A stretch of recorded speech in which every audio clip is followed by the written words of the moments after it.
Welcome to the Three Martini Lunch. Grab a stool next to Greg Columbus of Radio America and Jim Garrity of National Review. Three Martinis coming up. So glad to have you with us today for the Thursday edition of the Three Martini Lunch. Jim Garrity is back, thanks to Inez Stetman for filling in yesterday, and we've got plenty to talk about today. There are multiple dimensions in the follow-up on the story of the Islamist terrorist in Boulder, Colorado, mainly as it relates to the fate of the rest of his family. We'll be getting into the rest of that in just a moment, and how the media, right on cue, is painting a sob story that these people might not be able to get to stay in the United States. We also have a frustrating story as our debt keeps growing till nearly $37 trillion and counting. It now appears we have a consensus that we're just not going to worry about the debt that much anymore. We've got two key figures, including the President of the United States, who decided they don't want the debt ceiling to exist anymore. But most fun, Jim, will be the fact that Karine Jean-Pierre has reemerged from witness relocation, and shock of all shocks, she's got a book where she's the one above the fray, of course, and our politics are broken. I know you're going to want to take your political cues from the deep, deep wisdom of KJP. I was going to say the world's least independent person has now publishing a book entitled Independent. A lot to get to there. She just torches her entire future employment options. But nonetheless, look, when you got up this morning and you looked in the mirror, did you take a look and say, man, the age is starting to show a little bit? Well, for guys, we've got great news. Caldera Labs high-performance skincare is made just for you. It's simple, effective, and science-backed. This is an award-winning serum with 27 botanicals and powerful antioxidants that will protect your skin against daily stressors. It targets those dark circles, puffiness, and tired eyes with peptides and adaptogens. The base layer is a lightweight moisturizer with plant stem cells and snow mushroom for a deep hydration and a matte finish. And it's formulated for men, created by expert cosmetic chemists who specialize in men's skincare. Yeah, in a consumer study, 100% saw smoother, healthier skin. As the kids like to say, is that good? I think that's good. And over 90% noticed better hydration and a more youthful look. Skincare doesn't have to be complicated, but it should be good. Upgrade your routine with Caldera Lab and see the difference for yourself. Go to calderalab.com/3ml and use 3ml at checkout for 20% off your first order. All right, Jim, your mileage may vary on this one, but to me, this is far more entertaining than the whole Tapper-Thompson book. That one just frustrated me because of these guys claiming that they, we were lied to by the Biden White House and a bunch of other people. How could we have possibly known, just because you all saw it with your bare eyes, that Joe Biden was obviously in cognitive and physical decline as well? But now Karine Jean-Pierre, as we mentioned, is out with a book.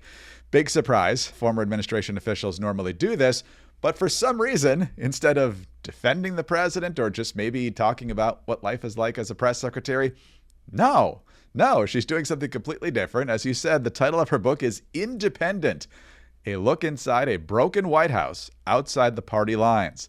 And she's also saying now that she's leaving the Democratic Party. And in a moment, we'll explain how the Democrats are responding to that. But first of all, she's not getting away with it from the Republicans either. One of the best press secretaries of our lifetime, Ari Fleischer, was on Outnumbered on Fox News Channel yesterday, and he is throwing the red flag on this one. I'm sorry, I just can't. She has no standing to call herself a nonpartisan, to come out against the people. When she was the chief partisan, that's your job as the press secretary, to be a faithful advocate for the person you represent. And if you can't do it because you're too independent, you should resign in office in principle. So for her to come out and write a book like this, she is not left to join the Independent Party. She's left to join the Green Party, as in making money by promoting a book. Nothing wrong with that, but it's unprincipled. Don't pretend that you're above everybody else, that you're the independent, calling for people to stop fighting when all you did was fight from that podium on behalf of one of the worst presidents in history. But as we weave the books together, Alex Thompson writing about this over at Axios, and he has a ton of ex-Biden officials now ripping Karine Jean-Pierre to shreds, anonymously, of course. We never get their names. One says, quote, she didn't know how to manage a team, didn't know how to shape or deliver a message, and often created more problems than she solved. A former Biden communications official threw more wood on the fire. Quote, the hubris of thinking you can position yourself as an outsider when you not only have enjoyed the perks of extreme proximity to power, which bestows the name recognition needed to sell books off your name, but have actively wielded it from the biggest pulpit there is as breathtaking as it is desperate. It's difficult to see how this is anything but a bizarre cash grab. And another White House official familiar with the dynamics says, quote, the amount of time that was spent coddling her and appeasing her was astronomical compared to our attention on actual matters of substance. Yet somehow you all let her keep her job. Amazing. So, Jim, these people with all the courage of never putting their name on the record are now nuking her from orbit, which is warranted because the fact that, she was so incompetent in her job, yet she was able to keep it, and now she's tisk-tisking everyone else in Washington. Greg, I'm going to begin with that pantheon of lines that I wish I had written. Credit to Politico's Ben Jacobs, who said he himself is looking forward to the audiobook version of this, which will be read by John Kirby.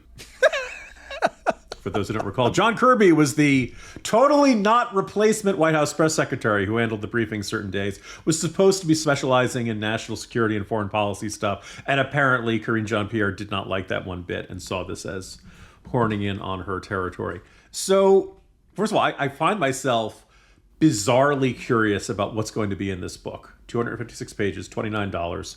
It's so shameless. It's so absolutely over the top. For 4 years, 2 as assistant press secretary, then 2 as regular press secretary, the message from her big, thick binder, beyond, I don't have anything for you on that, was always, things are going great. The president is doing fine. The president is everything. This is when he fell off the stage. That's exactly what we wanted to do. That was all part of the plan.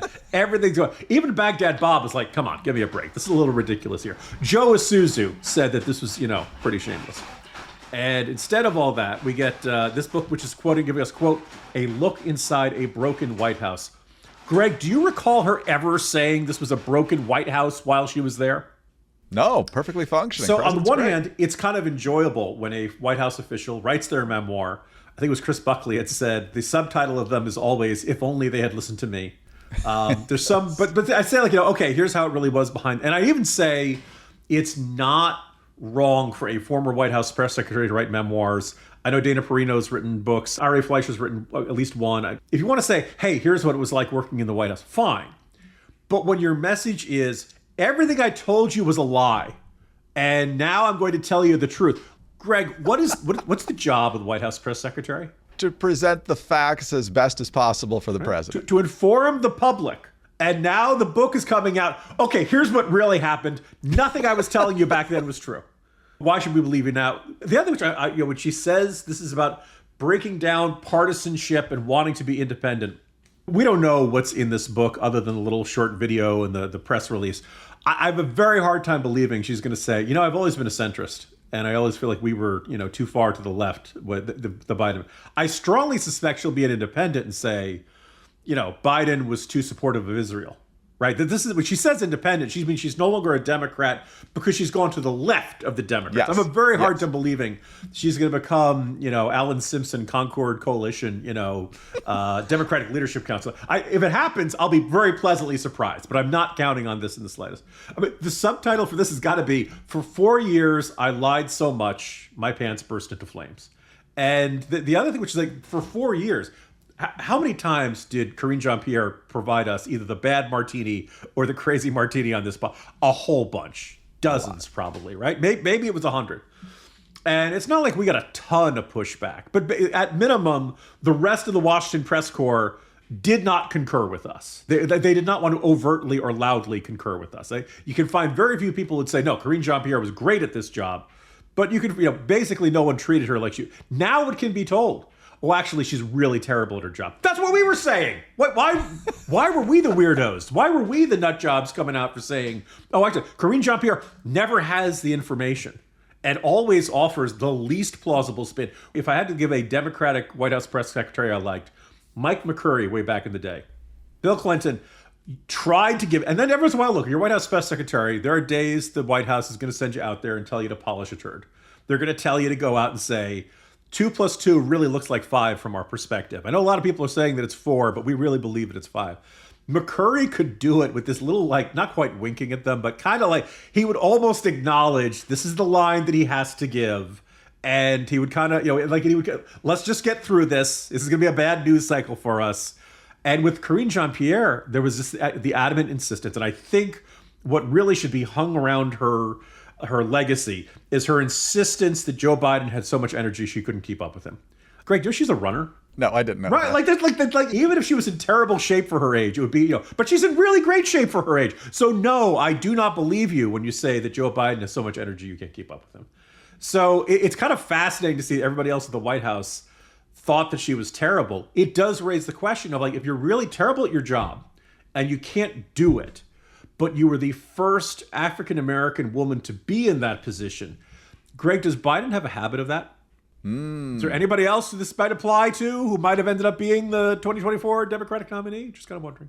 Interesting. Well, she checked all the boxes, man. She was black. She was a woman. She's gay. She's an immigrant. That's why they couldn't get her out of there, because she wanted to keep the job. But what does that say about our celebration of diversity in this mantra? Like, if you say you're really bad at this, you can't, you got to get fired. You can't fire me because I check all these boxes. Well, then we need to get rid of that system. That's a terrible way to evaluate people. And that you keep incompetent people in place, compounding the damage. Like, Democrats, we've been saying this for decades. Could you please come around to this and say, hey, maybe we could judge people by how well they do the job? That would be amazing. I'd love to get back to that. Karine Jean-Pierre was in the bad and the crazy martini so often. There were days where, like, this is too much low-hanging fruit. We gotta. There were days we didn't pick her just because we knew everybody else would be doing it, and it was Exactly. But here's just an example of her newfound candor as opposed to what she was saying when she was actually press secretary. So this is actually about the deepfakes. How do we get out of this? How do we protect our democracy? And this is my answer. In an era of misinformation, disinformation, what I have decided to do, and I really have thought long and hard about this, is to follow my own compass. Yeah, and I think you all have called this the cheap fakes video, and that's exactly what they are. They are cheap fakes video. They are done in bad faith, and some of your news organization have been very clear, have stressed that these the right-wing critics of the president have a credibility problem because of the fact checkers have repeatedly caught them pushing misinformation, disinformation, and so we see this, and this is something coming from your part of the world, calling them cheap fakes. That was just days before the debate, which makes it even funnier. Hat tip to Western Lensman on X for putting that compilation together. And Jim, the last thing I'm going to say about this is I find it striking. I don't think she's going to go necessarily hard after Biden in this book. I guess we'll see. She'll just kind of talk about the broken culture in Washington probably. But the two worst press secretaries in my professional lifetime are clearly her and Scott McClellan, and both of them, who were given way too much leash, in my opinion, to stay in the job, are both lighting matches and tossing it over their shoulder on the way out. It's amazing. Yeah, you strongly suspect that this is actually the go-to maneuver of someone who proves incompetent, is to say, well, it wasn't that I was incompetent. I actually vehemently disagreed with everyone around me, which, there were plenty of people, and I think because Perino followed McClellan and did a bang-up job in the final. Tony Snow, then Dana, yeah. I thought Tony Snow was the first. No, you're Fleischer. Ari was first, yeah. Okay, so all right, so in other words, like you look at that compared to that's a murderer's row. Look, let's give Karine Jean-Pierre did something really, really impressive though. She made people miss Jen Psaki. That is an accomplishment. Oh man, this is the story that's going to keep on giving, because watching the Democrats it's like a whole room full of the meme of Spider-Man pointing at each other, and now there's just every Democrat from this administration is just at each other's throats. But one last point, I realized I should have mentioned this at the beginning, Greg. Original Sin, Tapper and Thompson. She's mentioned in this book twice, which feels light. Now, one of the reasons, she's mentioned in this book twice, which doesn't necessarily mean she's only quoted. It's entirely possible that she's one of the unnamed sources. So the other great irony is that conceivably, maybe we already have the Karine Jean-Pierre version of events. I don't know. We'll see. But Tapper and Thompson aren't naming their sources, but she is suspiciously absent from what feels like a very in-depth discussion of the inner workings of the Biden White House and how they were covering up Biden's aging. Yeah, we need to get onto the other martinis, but at some point, you and I need to talk about anonymous sources and what to do with them when they lie to you over and over and over again. But in the meantime, let's talk about Fast Growing Trees, the biggest online nursery in the United States with thousands of different plants and more than 2 million happy customers. I am one of those happy customers, my family as well. We've got the new snake plant. It looks fantastic. And really everything we've gotten from Fast Growing Trees has worked out great. They brighten the room, big leafy plants, the spice plants outside, always great. And with Fast Growing Trees, you're supporting an American company that partners with American growers. You know, you don't need to have a yard or a lot of space. You can grow lemon, avocado, olive, or fig trees inside your home. And that's on top of the wide variety of houseplants that are available. The experts at Fast Growing Trees curate thousands of plants, so you can find the perfect fit for your specific climate, location, and needs. And you don't have to drive around to nurseries and big garden centers and make a mess in the back of your car. Fast Growing Trees makes it easy to order online, and your plants will be delivered to your door in just a few days. This spring, get up to 50% off select plants at fastgrowingtrees.com/martini. Plus, use the code Martini at checkout for an additional 15% off your first purchase. Visit fastgrowingtrees.com/martini and use the code Martini. Now is the perfect time to plant. Offer valid for a limited time. Terms apply. fastgrowingtrees.com/martini. All right, Jim, on to our bad martini now. And so often when it comes to spending and the debt ceiling, whichever party's in the minority is very, very concerned, furrowed brows and everything about how the majority party is irresponsible in their spending. And then that argument helps them get the majority, or maybe the White House. And the next thing you know, they're the ones who are not exactly doing what they promised when it comes to spending. And so now we have bipartisan agreement, at least between two very prominent figures, about what to do about these really annoying debt ceiling deadlines that keep coming. And they keep coming because we keep spending too much and nobody wants to do anything about that. But now President Trump and Elizabeth Warren are in agreement that we just shouldn't have a debt ceiling limit. Here's Elizabeth Warren being asked about it on Bloomberg. Donald Trump writes, quote, "I am very pleased to announce that after all these years, I agree with Senator Elizabeth Warren on something. The debt limit should be entirely scrapped to prevent an economic catastrophe." Donald Trump and I, hey, listen, I'm ready to join up with him and make that happen. We need to get rid of the debt ceiling altogether, not extend it, not say, ooh, while this is going on, this budget negotiation, let's just roll out a few $1 trillion more in the debt ceiling. Nope, that has gotten us into trouble before. It continues to get us into trouble. Donald Trump is right. Let's get rid of it altogether. So these debt ceiling limits, Jim, can get a little bit frosty, especially when you have narrow majorities, because the other party doesn't want to help you. And then you have some in your own party who think that we need to get more responsible with our spending. So it becomes politically unpopular. But I kind of like them because it keeps reminding us of how irresponsible we are and how we need to address it, even though we never actually do. So what do you make of this particular proposal? Greg, I know it's nothing new for Donald Trump to contradict himself in a short span, but I just want to point out in his address to Congress March 5th, he said, "In the near future, I want to do what has not been done in 24 years, balance the federal budget. We're going to balance it." So at one point, well, we're going to balance the budget. Now we're saying let's get rid of the debt ceiling so we no longer have to have any consequence if we have deficit spending year after year after year.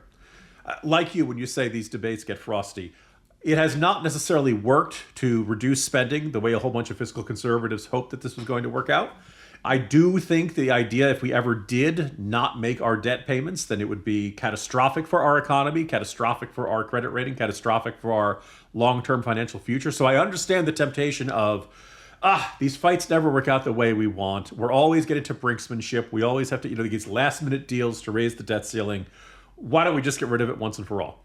The problem is that is basically a surrender. The whole point of the debt limit is to say, we'll do it, but in exchange for raising the debt ceiling, we need to get rid of this example of wasteful spending. We need to get it, and it doesn't need to be huge. You just need to make some sort of gesture of like, hey, you know what? We fiscal conservatives, you want us to vote for this? Well, you'd better get rid of X and fill in what, I don't mean the social media platform run by Elon, even though Trump and Elon aren't getting along all that well these days.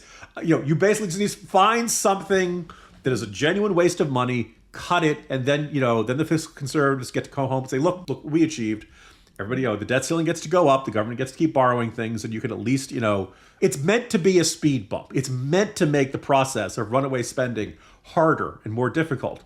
if you get rid of that, you're basically surrendering. You're basically saying that there's no chance we're ever going to do any of this kind of stuff. Finally, seeing Trump saying that he agrees with Elizabeth Warren, and Elizabeth Warren saying in that clip she agrees with Trump, is the strangest case of political bedfellows since Andrew Tate endorsed Greta Thunberg.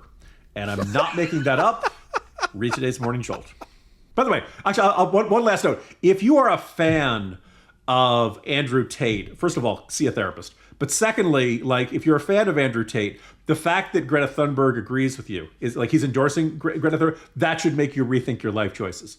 If you're a fan of Greta Thunberg, the fact that she's being endorsed by Andrew Tate, that should make you change your life choices as well. So it's kind of this ultimately double negating. Like, you hear the horseshoe phenomenon? The horseshoe just got sealed. It just completely became a full circle. What's frustrating about this whole thing, it goes back to the Obama years, where Obama didn't want to make any deal at all with John Boehner, and ultimately the deal didn't amount to much because Congress kept making exceptions for all the things they were supposedly going to slam the door on spending on. But Obama's argument was, we don't need to focus on the future. We agreed to pay these debts, so we just need to pay this and keep going. And no, the argument is, yeah, this is like the credit card bill where you go way over your budget. You do have to pay it, but at the same time, why don't we talk about ways so we don't end up in this position next month or any other month down the line? But increasingly in both parties, they're just not interested. I also do want to see everyone have to take a vote on this. I hope it doesn't pass, but I would love to see members on the record as actually supportive of getting rid of the debt ceiling. Just shows how unserious they are. So, well, when you run a small business, you can't just pretend your expenses don't matter and you can just run them up ad infinitum, because when you're running your business, the books need to balance and ideally you'd make a profit. We don't do that as a government. But anyway, it's an interesting time for businesses. Tariffs and trade policies are dynamic. Supply chains are squeezed and cash flow is tighter than ever. But if your business can't adapt in real time, you're going to be in a world of hurt. Maybe you already are. You're going to need total visibility from global shipments to tariff impacts to real-time cash flow. And to get on top of that, you need NetSuite by Oracle. It's your AI-powered business management suite, trusted by more than 41,000 businesses. NetSuite is the #1 cloud ERP for many reasons. It brings accounting, financial management, inventory, and HR all into one suite. You can have one source of accurate information giving you the visibility and control you need to make quick decisions. And with real-time forecasting, you're peering into the future with actionable data. And with AI embedded throughout your systems, you can automate a lot of those everyday tasks, letting your teams stay strategic. Small business experts, small business owners, they already know. And if you don't already know, let AI tools, specifically NetSuite by Oracle, do the work that it can do for you, frees you up to do what you do best. And if your revenues are at least in the 7 figures, download the free ebook, Navigating Global Trade, 3 Insights for Leaders, at netsuite.com/martini. That's netsuite.com/martini. Was this whole Doge thing the best idea? The Watchdog on Wall Street podcast with Chris Markowski. Every day, Chris helps unpack the connection between politics and the economy and how it affects your wallet. After trying to save the government trillions of dollars in spending, Congress is voting to only keep $9 billion of the Doge cuts. Are they totally insulting our intelligence? Whether it's happening in D.C. or down on Wall Street, it's affecting you financially. Be informed. Check out the Watchdog on Wall Street podcast with Chris Markowski on Apple, Spotify, or wherever you get your podcasts. All right, Jim, our crazy martini takes us back out to Boulder, Colorado, and that's where, of course, the Islamist terrorists tried to light a bunch of people on fire on Sunday. Last count, 12 of them were injured. He's now charged with a whole truckload of things, from hate crimes to attempted murder, and on it goes. But as usual, the media can't just look at the story and tell the story as it exists. No, we got to find out how somehow the Trump administration's the bad guy in this situation. And this time it's how the Trump administration is looking to deport the rest of his family, since it appears they're all here illegally. So USA Today writes this story, came out yesterday. She moved to the United States with a dream of studying medicine. She had stepped off her high school graduation stage in May. Then her father, Mohammed Soleiman, drove from Colorado Springs to Boulder on June 1st, picked up 87-octane gas and flowers, and made firebombs that he threw at a group of Jewish marchers on Pearl Street. The attack left a dozen people with serious burns, local law enforcement said, including an 88-year-old Holocaust survivor.